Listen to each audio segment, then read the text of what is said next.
ఒకళ్ళని దొంగం చేయాలంటే అతని గురించి రోజు నెగిటివ్గా వార్తలు రాస్తూ నెగిటివ్గా కామెంట్స్ చేస్తూ దానికి అనుగుణంగానే అధికారులు ఎట్లా అనుకుంటున్నారు, వాళ్ళ అనుచరులు ఎట్లా అనుకుంటున్నారు, వాళ్ళ నాయకులు ఎట్లా అనుకుంటున్నారు, వాళ్ళ కుటుంబంలో ఎట్లా అనుకుంటున్నారు అంటే దాన్ని ఎవరు ఖండించాలా?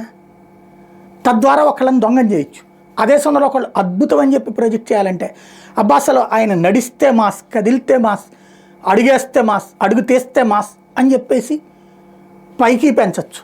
ఎవరిని లేపాలన్నా ఎవరిని దించాలన్నా మీడియా చేతిలో ఉంటుంది.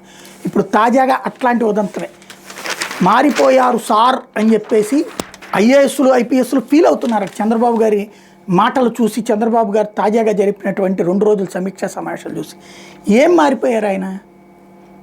ఇదివరకు సమీక్షల పేరుతోనే 24 గంటలు తినేస్తారు అన్నటువంటిది విమర్శ ఉండేది. ఈ దఫా అట్లాంటిది ఉండదు, వేధింపులు అని చెప్పారు. ఇప్పుడు 2 రోజుల సమీక్షల్లో ఏం చెప్తారు?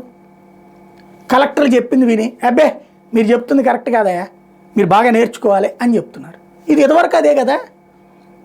అదే సందర్భంలో మీరు ఏమీ ప్లాన్ చేయట్లేదు అని అధికారులను విమర్శిస్తున్నారు.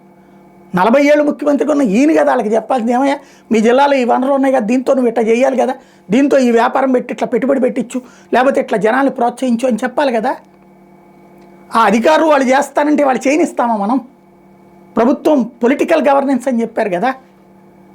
మారింది దేంట్లో? పొలిటికల్ గవర్నెన్స్ దిశగా. ఇదివరకైతే అధికారులకు పూర్తి స్వేచ్ఛ ఉండేది, అధికారులు ఏం చేస్తే అది ప్రోత్సహించేవాడు. ఇప్పుడు ఆ అధికారులు బాబు గారు మీరు మారిపోయారు సార్, బాగా మారిపోయారు సార్ అని ఎలా చెప్తారు? జ్యోతి రాసింది కాబట్టి మనం అవునని చప్పట్లు కొట్టాలా?